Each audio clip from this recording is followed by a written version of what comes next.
Express, an international courier service.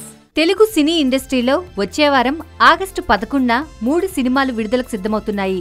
రానా నటించిన నేనే రాజు నేనే మంత్రి, నితిన్ లైవ్ మూవీ, బోయపాటి దర్శకత్వంలో బెల్లంకొండ శ్రీనివాస్ నటించిన జై జానకి నాయిక.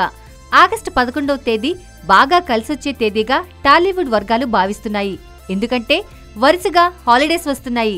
ఆగస్టు 11న సినిమా రిలీజ్ చేస్తే 12, 13, 14, 15 ఇలా వరుసగా సెలవులు. దీంతో థియేటర్లు ప్రేక్షకుల రద్దీతో కలకలలాడటం ఖాయం.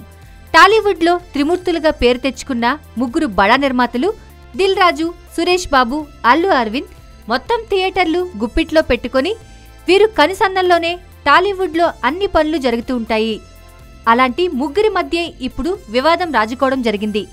రానా మూవీ నేనే రాజు నేనే మంత్రి సినిమా వల్ల దిల్ రాజు అప్సెట్ అయినట్లు ఇండస్ట్రీలో వార్తలు వినిపిస్తున్నాయి. ఈ సినిమా విషయంలో రానా, సురేష్ బాబులు తమ నిర్ణయాన్ని ఉన్నట్టుండి మార్చుకోవడమే ఇందుకు కారణమని అంటున్నారు. నేనే రాజు నేనే మంత్రి సినిమాను మొదట ఆగస్టు 18న తమిళ వెర్షన్తో కలిసి రిలీజ్ చేస్తామని చెప్పారట సురేష్ బాబు. దీంతో లైవ్ మూవీ డిస్ట్రిబ్యూషన్ రైట్స్ దక్కించుకున్న దిల్ రాజు ఆగస్టు 11న తన సినిమాను రిలీజ్ చేసుకునేందుకు ప్లాన్ చేసుకున్నారు. అయితే ఉన్నట్టుండి నేనే రాజు నేనే మంత్రి movie release date మార్చడంతో Dil Raju కాస్త అప్సెట్ అయ్యారట. సురేష్ బాబుకు దిల్ రాజుకు సన్నిహితంగా ఉండే మాస్టర్ బ్రెయిన్ అల్లు అరవింద్ కల్పించుకొని వీరి మధ్య పరిస్థితిని చక్కదిద్దేలా చొరవ తీసుకుంటున్నట్లు సమాచారం.